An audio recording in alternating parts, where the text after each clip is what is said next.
Ambao tumesoma katika Waebrania 11 mstari wa kwanza inaongea kuhusu imani kwa Wakristo, imani kwa watu katika nyumba yake Mungu.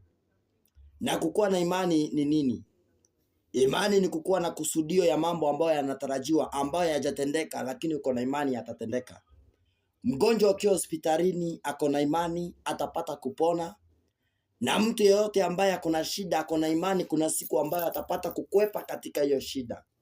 Nayo Biblia inasema tukiwa na imani nasi tutapata kufanikiwa, nasi tutapata kutendewa. Ndiposa watu kwa Biblia wengi walikuwa na imani. Biblia inamtaja Hana kama mtu mwanamke ambaye alikuwa na imani, maana Mungu alipata kumsaidia.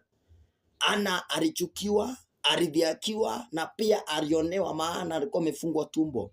Lakini Hana akawa na imani, atakapomwita Yesu kwa imani kuu, naye Mungu atapata kumtendea. Naye kwa hakika alipata kutendewa.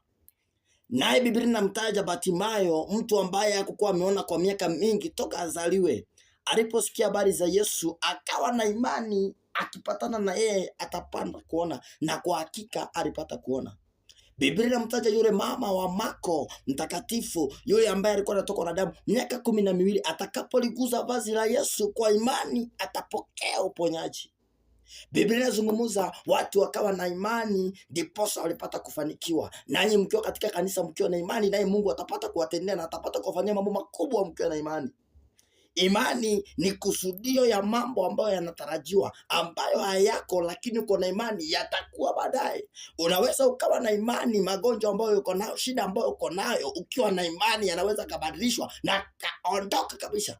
Kuna wale ambao hawana school fees kwa watoto, lakini akiwa na imani atapata hiyo pesa, lakini atajua imefika aje, lakini atapata tu mpeleka watoto shuleni akiwa tu na imani.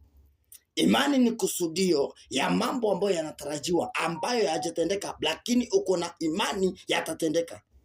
Wakristo wa Mungu mkiwa na imani mnaweza mkafanya mambo makuu ambayo hayajawahi onekana.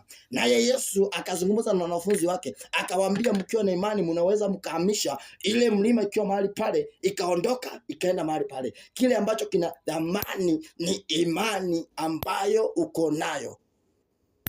Yale mapepo yalimtii Yesu kwa sababu Yesu alikuwa na imani, yeye ni mwana wa Adamu. Nanyi mkiwa na imani shida zenu zinaweza zikaisha, magonjwa yanaweza yakaisha. Ndiposa ukisoma katika Luka inasema kukiwa na Yesu hakuna kisichowezekana, maana ukiwa na imani hakuna ambacho hakiwezi kikawezekana katika jina la Yesu. Hiyo ni neno la kwanza, ichukui muda. Ningependa tukatie hapo katika jina lako safi Yesu Kristo, naomba hata na kiamini. Amen. Watu wabarikiwe.